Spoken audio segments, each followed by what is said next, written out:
Next up on the tee, he's an OG guest of the Course of Life podcast. I first met him out in Scottsdale over 5 years ago.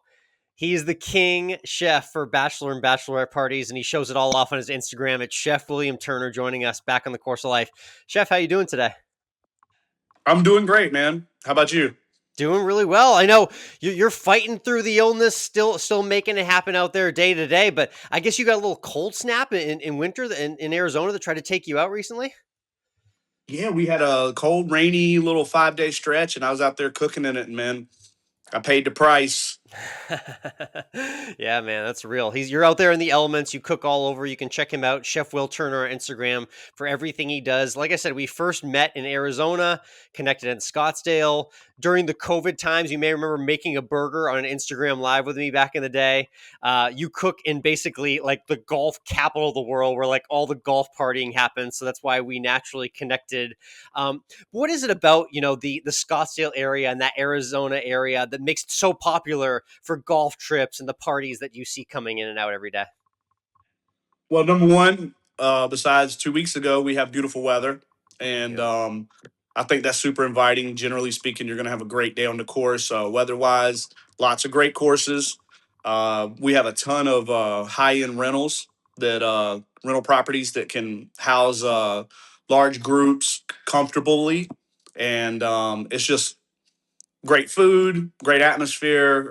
You got Old Town, you got something for everybody, and I think that's really the key. And then there's tons to do, man. It's just not golf. There's you got sports. We have spring training here. We got Barrett Jackson, obviously the Waste Management Open, and there's just something for everybody. Shopping for the ladies.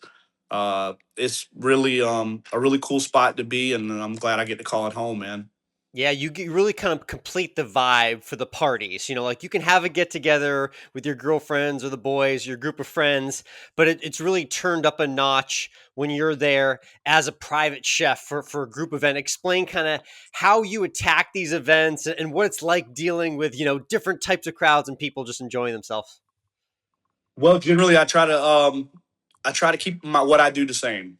So I vary a little bit, depending on who I'm cooking for. But all my clients get the same experience.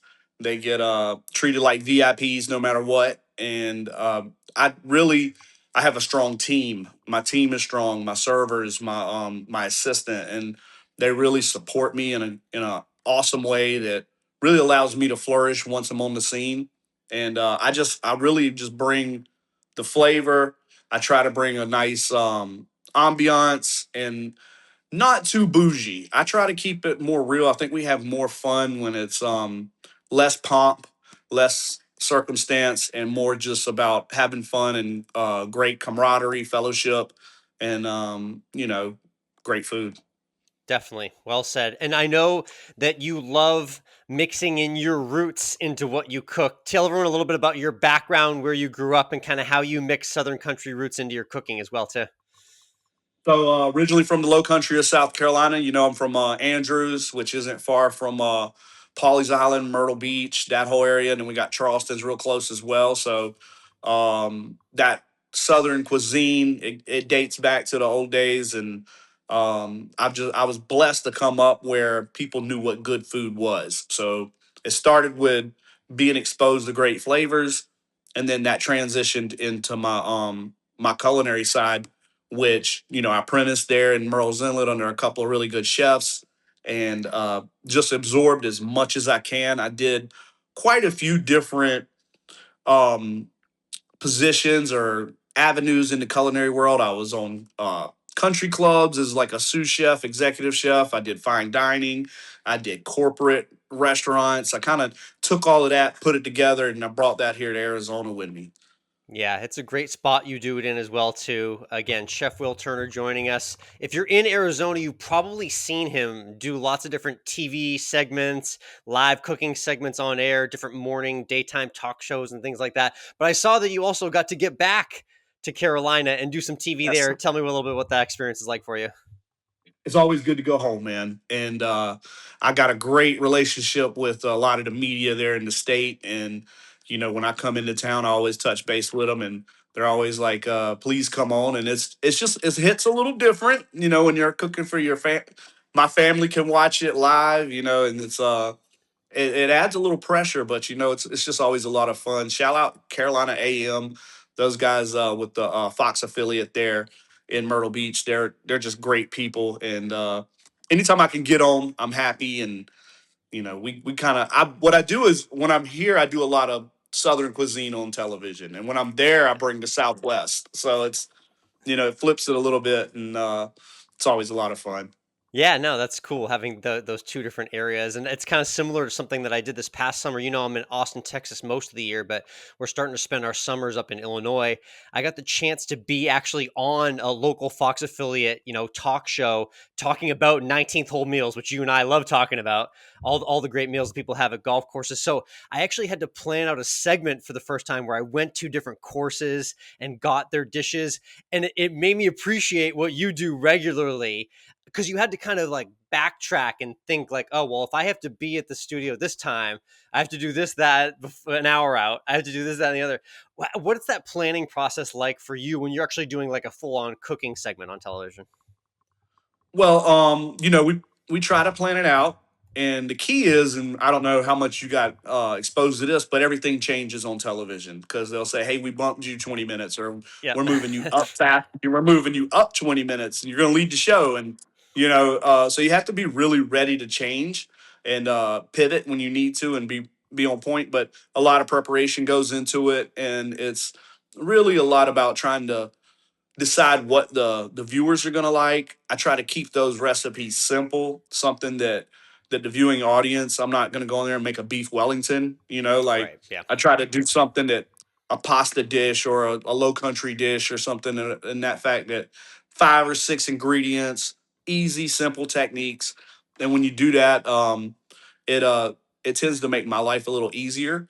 But it's a lot of preparation, and sometimes I'm scrambling because it's just the way Murphy's Law is. If I need an avocado that day for some reason, every avocado is not ripe, or Yep. I'm hitting five stores to get tomatoes, or just something so simple, and it's like it's the way it works. So I've learned to start ahead, a day or two, get all my ingredients sourced, and then and be prepared. And one thing I like to do is I bring my assistant. So again, my team is strong, and they really help me and make up for any of those last minute curveballs that they throw. How I'm curious, what's the actual timeline on like how long a standard segment like that is for you, like an actual length? Like the segment I did was just it was 5 minutes, and to me it felt Mhm. like it went by in like 60 seconds. Yep. Generally speaking, it's 3 to 5, but I tend to go over. So I usually end up getting about 7. But yeah, it's it depends on if they got hard breaks and things like that they have to get to. Yeah. But um, we try to what I try to always do too is I have a completed meal. It's already ready, TV ready, and then I'm showing them how to prepare it. And then if I can plate it, I do if I have time. If not, we just cut out. So there's some tricks to the trade there is to make sure you covered your bases so they have a finished product. And then you just my problem is I talk too much. So sometimes I get you get to talking, and again, you tell one story and 3 minutes is gone, and you got to cook while you're talking about your trip to Tokyo or whatever, and you're trying Yeah. to be like, oh yeah, now we got to do this. And sometimes it's hard to get the anchors to kind of to remember that there's a time crunch because they'll start Right. pushing the limits a little bit. But it's quick, it happens so fast, and you just really got to always. I try to keep my you know chefwilliamturner.com, talk, plug who I need to plug, and keep those 3 or 4 basic things that I need to convey, the message I need to convey, um, front and center. That way I don't forget and I don't skip over it. And a lot of times I think people who don't do TV that much, they want to touch 7 or 8 points. And Yeah. that's really not realistic. You got to keep it down to about 4, 3, and that makes it easier too, is not to overcomplicate things, which is again what I do in the kitchen, and especially it's different than being in the restaurants and being in a private home because I don't have to back up necessarily. I can't just say, hey, drop something or grab me this because it just doesn't exist. So, I keep it as simple as possible, and that makes my life a lot easier. That's, No, that's some good behind the scenes tips for sure for people who watch those segments. And yeah, I totally agree with you with the keep it simple. I also made the mistake too of the first thing I showed off was like the classic golf course hot dog. And I took a bite Mhm. of the hot dog, forgetting that I am going to be talking this entire segment. I was fighting for my life, chewing and swallowing that bite before question number two came my way. So, fun TV moment there. Yeah, that happens. It does, man.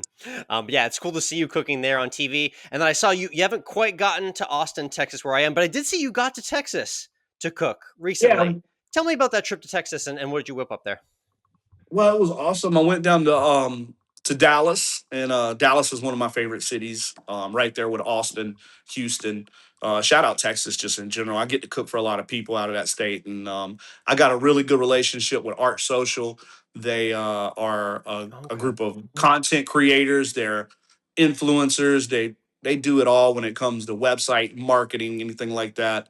Addie and her team are excellent, and they asked me to it was going to originally be in Savannah, and we moved it to Charles or we moved it to Dallas, kind of last minute. And I was excited because I go to Savannah a good bit, and I was good. It was just awesome, man. I had what did we do? We did like kind of like a surf and turf. I did my New Orleans barbecued shrimp. That's always a crowd pleaser. Yes. We did my banana Fosters for dessert, and we had a group of influencers there from all over the country that were there to partake, kind of experience what Art Social provides and also what I do. And just a really good time. I was in and out. I flew in on a red eye, cooked, did what I did, and I left on a red eye that night to get back. I had a party, so I had to get back to it. But Wow. just a great experience. I love Dallas. I did get to have a little cocktail on a rooftop bar there. I can't remember the name Nice. of it, but it was had a great view of the whole downtown city and just a beautiful city in general. Lots of great people. And shout out to the Whole Foods there, man. It was immaculate. The one downtown, that is Yes. excellent spot to get anything you need. So they took care of me, and it was just a great trip overall, man. Those Can't wait Whole to get Foods in back. Texas, yeah, the one in downtown Austin. Like I took my mom through there when I first moved there, and she was blown away by everything they have. It really is pretty impressively laid out. So shout out Whole Foods for that. But let's get to something else notable regarding who you cook for. You always have some interesting people that cross your path and different guests that you happen to be cooking for. This one was interesting because you didn't quite realize that you were cooking for a NASCAR champion until when? When did you find out you were cooking for Kyle Larson recently? When he walked in the door, man. His family, I don't get caught up. This is what I tell everybody. I don't get caught up in who you are. You get pretty much the same experience no matter what. And my assistant books, and she said, well, she did tell me, she said, they got something to do with NASCAR. And I said, okay, so Something, it might be just something, yeah. something to do with it, right? We don't one know. of He one could of be the a, thousands of people that isn't a driver, right? Probably, yeah. he could have been right. He could have been a pit crew. He could have been an owner. He could have been I don't know. So I'm in there, and his wife walked in and said, Kyle will be here in a minute. And I was like, Kyle, I know that's not Kyle Larson. I didn't. I was, and I wasn't going to ask. So he come walking in the door, and nice as he could be, and I was like, oh wow, okay. And I was like, wait, he's in the race. He's got a chance to win this thing, and we had an awesome dinner. He's just him and his family are amazing people. They're just down to earth. The kids went. It was Halloween, so the kids went trick or treating. They dressed up as In and Out Burger Oh, employees. nice, great Cute, outfit. cute as could possibly be. They were going around giving out fake burgers and stuff, and it was just a really fun time. They went trick or treating around Paradise Valley, so they came back with a nice amount. It looked like they went to Costco and just That's raided kind of their cool. candy And aisle. is Kyle and his family, are they from that area, or they really just kind of turned that into their home for the week when they were staying in the area, or what? Well, they did turn it into their home for the week. Kyle did live in Arizona for a while. He was living Very in cool. Scottsdale. They're kind of based out of Concord area now and in California, Yeah. and they kind of go back and forth to that. Part of the family's here, part of the family's there. But Kyle's very familiar with the Scottsdale area, and he loves it. And he was, I think we brought him some good luck, man. And I told him, I said, so fun fact, my great aunt was married to one of the to the original team owners of NASCAR back when they used to race on the Daytona beach. So back and she's got a big picture before she passed. She got a big picture of them all standing around the cars on Daytona Wow. Beach. And I was telling Kyle about that, and I said, "Man, good luck to everything." And man, if he didn't win it and bring it home, I was so excited. I was like, no, it couldn't happen to a nicer person, man. And he's a hell of a driver, Yeah, you fueled the winning performance clearly, so you can take a Yeah, little it was credit for me. that. It was, no, I'm joking. I'm I sure was just glad to be your a part royalty of it. check will be coming in the mail for helping in the victory very soon. I imagine, right? Right. Yeah. I'm waiting. But I'll let all my golf guys in Arizona know that if they want a winning tournament week, they need to hit you up the week of the tournament. That's Exactly. so yeah. I'm You one got for one, man. Love that. Awesome. All right, Chef, it's a holiday season, so let's do a few minutes of quick holiday tips, cooking and hosting for everyone there that's getting into holiday party season right now, because I know you do it for a living, so there's no one better to ask. But real quick, the big thing that a lot of people are doing, they maybe don't do a lot during the year, is being a host and then also like trying to cook and like what are things and things that people can cook and things that people can do as hosts to like make their life a little bit easier when they're having people over for the holidays. First thing, go to chefwilliamturner.com, hire me to come on out, and I'll take care of all of the headache for you. And you can Yep, just sit got back, that. have a cocktail, and when it's all done, your kitchen's clean. But if you can't do that, I say be ahead of the game, prep ahead, outsource and delegate as much as you can to responsible people who you can depend on, whether that's family or friends. Don't overdo it. Keep your guest list uh, reasonable so you don't overcrowd things. Right. Separate the drinks, separate the drinks and stuff like that away from the kitchen so you're not interrupted as much as That's a while good you're in subtle there tip. Yeah. pulling out hot things and stuff like that. So that source out as much as you can, get ahead, prep, um, go early. Try not to. If you're shooting for 4 p.m., you're probably going to be ready at 5. So just remember, it's going to drag a little bit. Curveballs are going to happen. Instacart is your friend. Get as much delivery stuff as you can so you don't have to spend as much time in grocery stores or out running the streets. And then just have a good time. Remember what it's all about. It's all about socializing, being around family, friends, and just enjoy it and don't let it overwhelm you. No, well said indeed. The next thing I wanted to touch on real quick, big red meat season, a lot of steaks being done. Give me Chef Will Turner's kind of bullet point tips for a good steak, how you like to season, flip, timing, all that good stuff. Yeah, so when it comes to steaks, what I always say is start with high quality. You want to start with whether you're doing a filet, a ribeye, New York strip, you Yep. want to start with the best quality you possibly can. And then I like to go hot, not crazy hot, but you want your temperature to be too hot for your hand. You want to be able to put your hand over it, it's too hot. If you can put your hand over the grill, it's too cold. So you want to start with a real hot grill and you want to get a good sear. I don't focus as much on like marks and things like that. Sometimes that's out of your control. What you want to do is sear it hot and then maybe move it off to the side. What I always say too, especially if you're cooking around the holidays, sear it real good, get it about to a almost to a rare, and then finish it in the oven. And you want to do that on like around Mm, 400, 450. That's going to be put a grate down on a sheet pan. Get your steaks out there. Another 8, 10 minutes in the oven is going to really make it perfect. You're going to get that true center.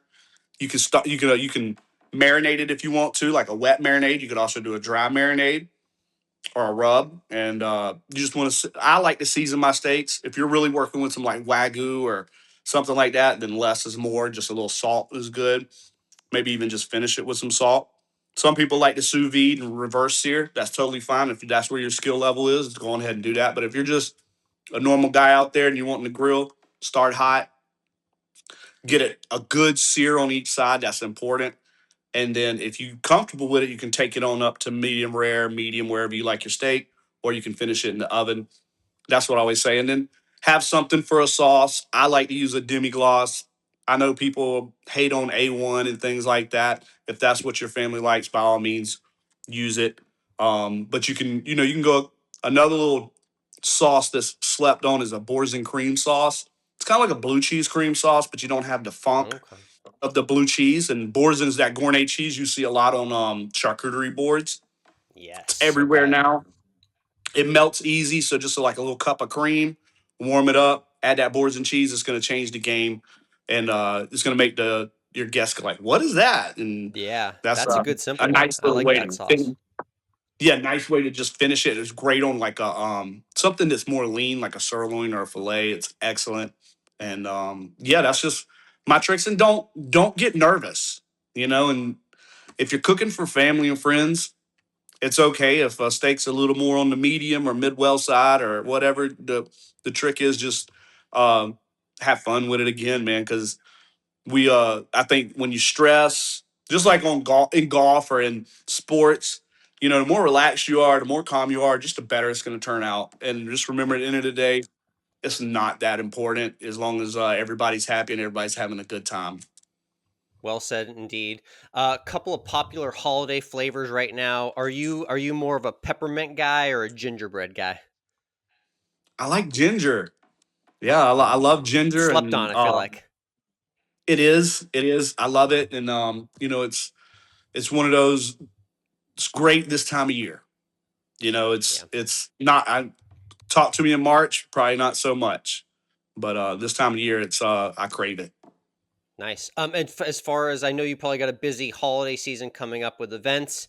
But big picture, you've been obviously, I've seen the growth from your business and the scale and level of events that you have been doing in recent years. Plans business wise for 2026 and the years ahead for the business as it grows. Well, we're going national. We've been working on this for a while. It's not going to necessarily be me, but it's going to be chefs that I vet out in different cities. It's called We Wow. Chef. It's going to be and it's going to cover everything. It's not just going to be private chefing or catering. It's going to be in home chefs, meal prep. You know, it's going to be pretty much everything. And Austin's one of my cities that's on my list, so it'll give Let's me a reason to go. come say hey, and maybe we'll get out on the course and maybe I'll cook a little something. Nice. How did the idea get spawned to do this on a national level and kind of how long had that been a thing that you thought about? So really, the idea came from people across the country wanting me to come cook for them, and I just can't be everywhere. So I thought, I was contacting chefs in Charleston. Hey, can you cook this party? Or hey, can you cook this party in Nashville? And I was like, why don't I just make this easier and really vet out some chefs because nowadays everybody's got a chef list. You know, I've never seen this in my life. I didn't expect it, but like your hairdresser was probably like, "Here's my top 10 chefs." It's just I don't know what is going on, but everybody seems to be wanting to, and they don't really have the expertise and really bring anything to the table. They're just Right. compiling lists, and a lot of times they get paid to put a chef on this list, and it's just not great for the consumer. So I thought, how can I be a service without actually being there? And that's really where it came from. And I'm just excited to really make sure that my goal is for people to have the best possible dining experience that they can possibly have in their home. And then that kind of transitioned to, well, how about meal prep? Because I get a lot of questions for that. I don't personally do meal prep. I'm a party chef. I come in for a party. But it was a need for it. And I was like, there's a lot of chefs that are up and coming. Maybe they don't have quite the ability to do what I do, where you're organizing a giant dinner, but they're Right. great to come in and make meal preps for the week. So they can start there. And I just thought it was a good way to give back to chefs and a good way to make sure that all the clients out there and people that are looking for the service don't get burned. They actually get what they're paying for and they have a great experience. Love that. Awesome. Chef William Turner, he basically brings the 19th hole to parties in Arizona and all over. And we, Chef, look out for that as well, too. Thanks for hopping back on and reminiscing, and look forward to seeing you soon. Yes, sir. I'll be in Austin soon, brother.